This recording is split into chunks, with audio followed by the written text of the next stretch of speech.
तो ये मत समझिए कि आप जो गलती पिछले कई सालों से कर रहे थे कि आपको तो वोट देना है, किसी को दे दो भाई, हमें क्या फर्क पड़ता है, इनको आना है उनको आना है। लेकिन पहली बार आपको भी एहसास कर दिया कि उनको नहीं आना, इन्हीं को आना है।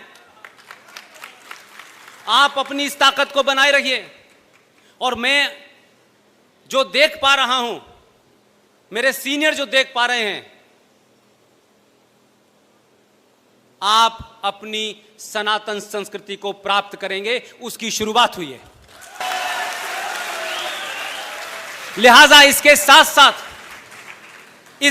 साथ आपको अपने अंदर, अपने गिरेबान में झांकना पड़ेगा। ये वो लम्हे हैं कि जिस लम्हों में अगर आप कोई खता करेंगे तो 1000 साल के बाद तक नजर नहीं आएंगे, आप कहीं पता नहीं चलेगा। क्योंकि अब तक लोगों ने आपको, आपके इस पुरुषार्थ को, इस ताकत को समझा ही नहीं था। अब वो समझ गए हैं, वो दूसरी तैयारी करेंगे। आप ये ध्यान रखिएगा कि अगर किसी कारण से भी अपनों से गलती, हमारे लिए गलती, हमारा ये नहीं हुआ, उसका ये नहीं हुआ, ये स्थिति इस देश में 500 साल तक बना के रखनी है कि इसके अलावा, इस सोच के अलावा लोग सत्ता पे न बैठें। 2 घटनाओं का जिक्र करके मैं अपनी बात को आगे बढ़ाना चाहता हूं। बोर हो रहे हो तो बता दीजिएगा।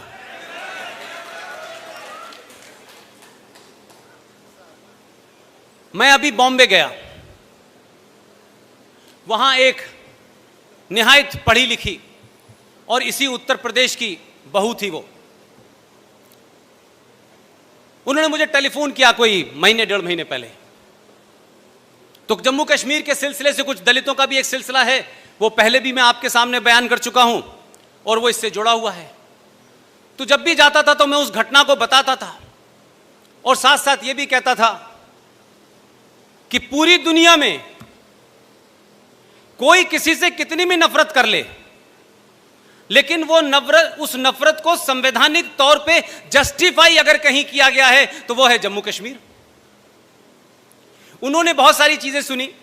उन्होंने बॉम्बे में बहुत लोगों को बताया कि 1957 में जम्मू कश्मीर के अंदर 200 वाल्मीकि लोगों के साथ क्या हुआ। पढ़ी लिखी डॉक्टर हैं, बहुत पढ़ती हैं, संजीदा हैं।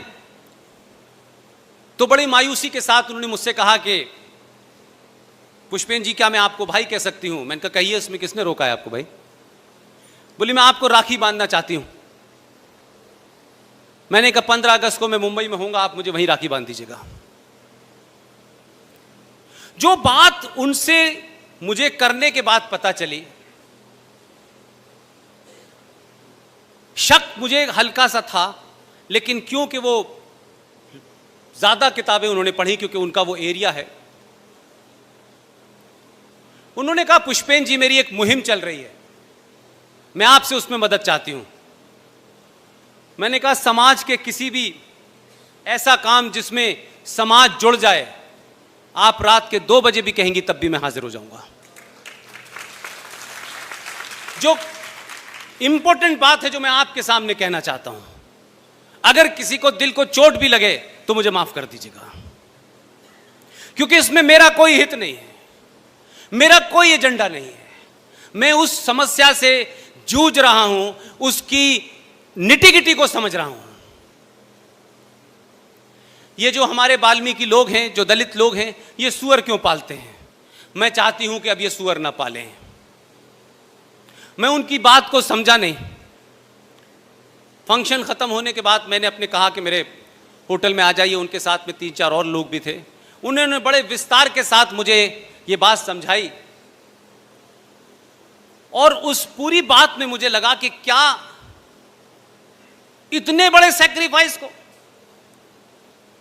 इतने बड़े एक ऐसे समय में जब आप खुद खतरे में हो, आपका समाज खतरे में हो, आप उससे समझौता करने की जगह आप उससे लड़ने की डिवाइस निकालते हैं। यह बहुत कम होता है।